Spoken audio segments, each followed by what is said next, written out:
Ate, bili ka na po ng sampagita para may pambaho ko sa school.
Noong taong 1992. Ikaw, Sunny, ikaw lagi late.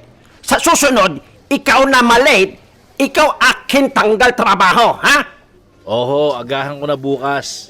Bukas, ikaw aga. Pero sunod bukas, ikaw naman late. Lucky akin negosyo dahil sa'yo. Sunny, bakit naman kasi lagi kang nalilate? Ano bang ginagawa mo? Paano ba naman, Alex? Yung bagong border sa atin, dun sa gitnang kwarto. Grabe, lagi kong inabang ang maligo. Grabe, Alex. Ang laki. Kapuspalad talaga ako sa kanya. Anong kapuspalad? Tignan mo ang palad ko, Alex. Kapos ang palad ko. Sa laki ng boobs niya. Ikaw talaga, Sunny, oh. Kung ano-ano yung pinag-aagawa mo. I-deliver mo na yung mga soft drinks sa tindahan ni Caselso. Kanina pa hinihintay ng matanda yung mga soft drinks na yun sa tindahan niya. Oo na. Daig mo pa yung amo nating yung chiko mag-utos eh. Hindi naman sa ganun, Sunny. Ayaw ko lang na gabi na naman tayong umuwi dahil sa mga late delivery na yan. Nadadamay pati ako pag di mo nagagawa lahat yan. Eh pati ako, hindi pinapauwi ni boss eh. Hanggat hindi tapos lahat yan. Eh ayaw ko naman umuwi ng gabi. Dahil balitang may gumagalang manananggal dito paggabi. Marami ang natatakot tumambay ng gabi kina Alex dahil sa manananggal na yun. Kenan lang, biglang nagkagulo sa kanila dahil may nakita mga tagaron sa kanila sa may bubungan. Ayun! Ayun yung manananggal! Sipatin natin, dali! Di mo tinamaan, pare. Ang bilis. Nakalipad ka agad. Saan ba nang galing yan? Bigla na lang yung sumulpot dito sa atin ah. Mag-ingat tayo. Huwag nang maglalabas sa gabi ang mga tao dito sa atin. Lalo na yung mga bata. Baka mabiktima pa sila eh. Bumuo tayo ng grupo para rumonda gabi-gabi. Tama yun. Rumonda tayo. Tama. Kailangan natin sa lugar natin. At rumonda tayo, gabi-gabi. Kaya namang gabi-gabi ay pinagbawal na ang tumambay sa kalsada. Nagkaroon na ng curfew sa kanilang lugar. At nang pauwi na sila Alex at Sunny, ay nakasalubong nila si... Jogabel, kumusta? Saan ka pupunta? Ang sexy-sexy mo naman ngayon. Sabi ko naman kasi sa'yo, sagutin mo na ako. Hindi mo na kailangan magtrabaho. Yan ngang sarili mo, hirap ang buhayin. Idadamay mo pa ako sa kahirapan mo. Kung gusto mo ako mag-ipon ka, kahit 500 na lang. Total, kapitbahay naman kita. Pagbibigyan na kita. Puntahan mo ako sa Quezon Avenue. At sigurado, paliligayahin kita. Hindi ang boso ka ng boso dyan. Sabay alis at sakay ng taxi si Jogabel. Si Jogabel, kung tawagin ng mga tambay kina Alex, dahil nga sa laki ng boobs nito. Napakaputi at napakakinis ng balat at napaka-sexy nito. Ang ganda ng kanyang mga labi at mapupungay ang kanyang mga mata at may matangos na ilong. Kung titingnan mo siya, para siyang isang diyosa. Yan ang paglalahad ni Alex sa itsura ni Jogabel. Isang gabi, nang dumaan na naman si Jogabel sa tapat ng bakery nila Alex, saktong nandoon rin si Ka Celso at umu-order uli ng soft drink sa kanila. Buti wala dito si Sunny. Kung hindi, nako, magpapakyut na naman yan kay Jogabel. Alam mo Alex, may hindi ako magandang nararamdaman sa babae niyan. Nakakita na ako noon yan sa probinsya namin sa Siquijor. At mula na dumating ang babae niyan dito sa atin, ay doon rin nagsimulang manggulo dito sa atin ang manananggal. Anong ibig mong sabihin, Ka Celso? Yang Jogabels na yan ang manananggal? Hindi sumagot si Celso. Ngunit makikita mo sa kanyang muka ang pagsang-ayon niya sa sinabi ni Alex. Maya-maya, Alex, pabili nga ng pandikoko. 5 piraso lang. Oh, itong bayad ko. Uy, oo nga pala. Di ba wala na yung nanggugulong manananggal dito sa atin? Alam mo bang mukhang sa Quezon City na ito ng bibiktima? May natagpuan daw na lalaki. Wakwak ang dibdib. Wala nang puso at tatay. Ang sabi, salvage daw yun. Pero sigurado ako, yan yung manananggal na nanggugulo dito sa atin nung nakaraan. Dahil may rumoronda na dito sa atin, mukhang lumipat na ng lugar para dun mambiktima. Ay, teka, napachika na ako sa'yo. May sinasaing nga pala ako. Diyan ka na nga. naiwang napapaisip si Alex. Totoo nga kaya ang sinasabi nila? Totoo kaya ang sinabi ni Ka Celso na si Jogabel na roommate nila ang manananggal? Isang gabi, noong nakaupo daw si Alex sa labas ng inuupahan nilang kwarto at tulog na si Sunny, nagulat siya nang biglang lumabas si Jogabel sa kanyang kwarto na nakatapis. At may daladalang isang maliit na bote sa kamay niya at sabonera sa isang kamay. Miss, sensya na ha. Alam ko naman na yung binansag sa'yo hindi yun ang tunay mong pangalan. Ako nga pala si Alex. Ikaw? Mabait naman daw na sinagot siya ng babae. Annabel talaga ang pangalan ko. Siguro dahil malaki ang boobs ko. Kaya nila ako tinawag na, alam mo na, Jogabel. Mabuti hindi ka napipikon sa kanila, no? Teka. Bakit nga pala nandito ka pa? Masyado nang malalim ang gabi Medyo masama kasing pakiramdam ko. Nangihina ako ngayon. Baka hindi muna ako lalakad ngayon. Kailangan ko munang magpalakas. Ganun ba? Di sige. Maligo ka na. Nakaramdam ng pag-iinit ng pagkalalaki si Alex. Hindi siya santo. At sa nakita niyang kurba ng katawan ni Annabel sa manipis na tapis ng tuwalya, nakaisip ng kademonyohan si Alex. Sinundan niya si Annabel sa banyo at doon niya nakita na may maliit na butas sa pader na ginawa ni Sunny. Alex, grabe. Alam ko naman na pinagpuro niya si Jogabel. Kung gusto mo siyang sinipan habang naliligo siya, meron akong ginawang butas sa gilid ng banyo. Tinakpan ko yung nakalendaryo. Kaya tayo lang nakakalam nun. Pagkasilip niya, kitang-kita niya ang tiyempong pag-alis ng tuwalya ni Annabel. Tumambad sa kanya ang buong alindog ng babae. Nakita niya na unti-unti nang naligo si Annabel. At nang matapos siya, ay binuksan na niya ang isang maliit na bote na bit-bit-bit-bit niya kanina. At sinimulan na niyang ipahid ito sa kanyang katawan. Pababa sa kanyang balakang, sa kanyang puson. Mabaliw-baliw na si Alex sa kanyang nakikita.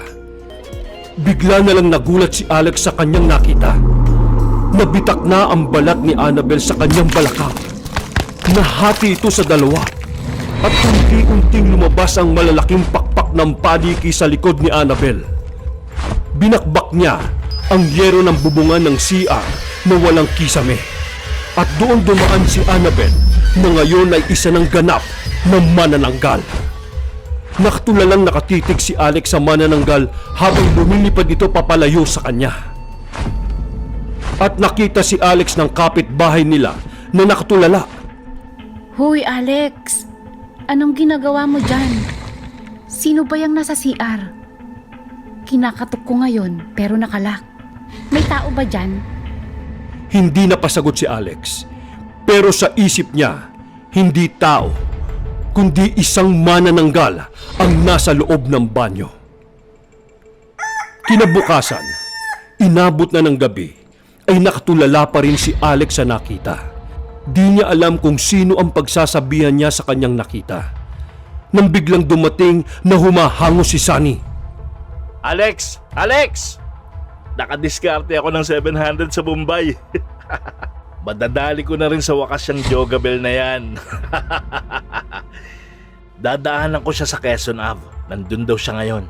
Dadalhin ko na lang siya sa Quezon City Circle. Doon ko na lang siya titirahin. Kulang na kasi ang budget ko eh. Sabihin mo na lang sa amo natin, umuwi na ako dahil sumama ang pakiramdam ko.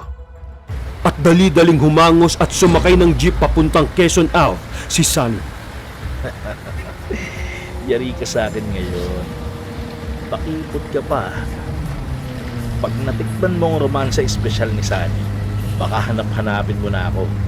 At ikaw pang magbakaawa sa akin. Sa bakery, biglang natauhan si Alex sa kanyang pagkakatulala. Si Caselso! Sa kanya ko sasabihin ito! Siguradong paniniwalaan niya ako! Maya-maya pa ay pumunta na si Alex sa tindahan ni Caselso. Caselso! Caselso! Alam kong kayo lang ang maniniwala sa sasabihin ko. Si Jogabel! Si Annabel! Yung kapitbahay namin na pokpok! Nakita ko kagabi! Nagpalit siya ng anyo! Tama kayo! Siya nga ang manananggal! Saan mo naman nakita ito? Ha? Ay, basta nakita ko siya kagabi. Nagpuna siya ng parang langis sa katawan. Tapos, ayun na! Nahati yung katawan niya at lumipad gamit ang malalaking pakpak ng paniki. Ang malupit nito, pupuntahan siya ngayon ni Sunny. Kaya mamaya, magiging biktima siya nito. Caselso, anong gagawin natin? Huwag kang mag-alala. Meron akong buntot pagi dito. Isang panlaban yan sa manananggal. Dapat rin ay magdala tayo ng asin at kalamansi. Dapat nating lagyan ng mga ito ang kalahating katawan na naiwan niya upang di na ito makabalik sa kalahating katawan hanggang siya ay abutan ng pagsikat ng araw. At doon siya mamamatay. Siya nga pala, saan ba daw sila pupunta ngayon? Malamang, nasa Quezon City Circle na sila ngayon. Dali ka, Celso! Mag-taxi na tayo para maabutan natin si Sunny ng buhay! Samantala, sa Quezon Memorial Circle. Teka lang. Huwag mo akong dilaan sa tenga. Malakas ang kiniti ko dyan eh. Gusto ko, ako ang roromansa sa'yo. Gusto ko, ako magpapaligaya sa'yo. Yun bang gusto mo? Ha? Eh di, sige. Kung yan ang gusto mo, simulan na. Samantala, nakarating na sila Alex at Caselso sa Quezon Memorial Circle. Ang laki pala dito, Caselso! Saan natin hahanapin dito sila, Sunny? Doon sa kakahuyan, doon sa maraming puno. Malamang, nandun sila. Karamihan namang nagpupunta dito ay magsing-irog. At doon sila pumupunta. At dali-dali, pumunta sila Alex sa kakahuyan. Hindi na ako makapagpigil. Simulan na natin to. Teka, sandali lang. Masyado ka namang excited eh. Pupunta lang muna ako sa CR para maghugas. Gusto ko, malinis ito at mabango. Hindi na. Okay na yan. Talo-talo na yan. pabibitin pa ako niyan eh. Relax ka dyan. Basta dyan ka lang. Kakainin kita. Tumawa si Annabel. Hindi alam ni Sunny na ang ibig sabihin ng kakainin kita ay lalamunin ni Annabel ang lamang loob ni Sunny. At pumunta sa CR si Annabel, dala-dala ang maliit na bote ng langis. At doon nakita nila Alex si Annabel nang pumasok ito sa CR. Kaselso! Ayun yung manananggal! At dala-dala na yung boteng sinasabi ko! Ibig sabihin, ay buhay pa si Sunny. Abangan natin ang pagbabagong anyo ni Annabel. At hawakan mo itong buntot pagi ko. Pag lumusog na ang manananggal kay Sunny, hatawin mo siya nito. Habang ako naman, ay lalagyan ko ng kalamansi at asin ang naiwang katawan niya. Kaselso! Ayun na yung manananggal! Lulusobin na si Sunny! Gusto mong kainin kita, di ba? Eto na! Eto na, kakainin na kita! Annabel! Bitiwan mo siya! Huwag kang mangyalam dito, Alex. Kung ayaw mong pati ikaw, elamunin ko. Ah, ganon! May regalo ko para sa'yo! Hetong buntot pagi!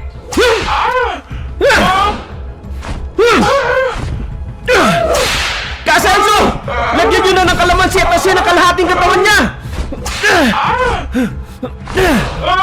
At binugbog na ni Kaselso ang halos 1 kilong asin at pinigaan niya ng napakaraming kalamansi ang kalahating katawan ng manananggal. Dali, Sunny! Tumayo ka dyan! Tayo na, Kaselso! Dali-daling nagtatatakbo ang tatlo palabas ng circle at inabutan na sila ng pagsikat ng araw. Lumipas ang panahon, ay naging normal ang buhay nila Alex at Sunny. Hoy Alex, nabalitaan mo na ba? Binuksan na yung kwarto ni Jogabel. Ang tagal na kayang hindi umuwi ng babaeng yun. Hindi na rin kaya nakakabayad ng renta. At alam mo ba, ni walang kalaman-laman ang kwarto ng babaeng yun. Paano kaya yun nabubuhay? Tulog sa araw, gising sa gabi. Ano kayang kinakain nun? Hay nako, kung mag-aasawa ka Alex, huwag ganong babae ang piliin mo ha. Nandito naman ako eh.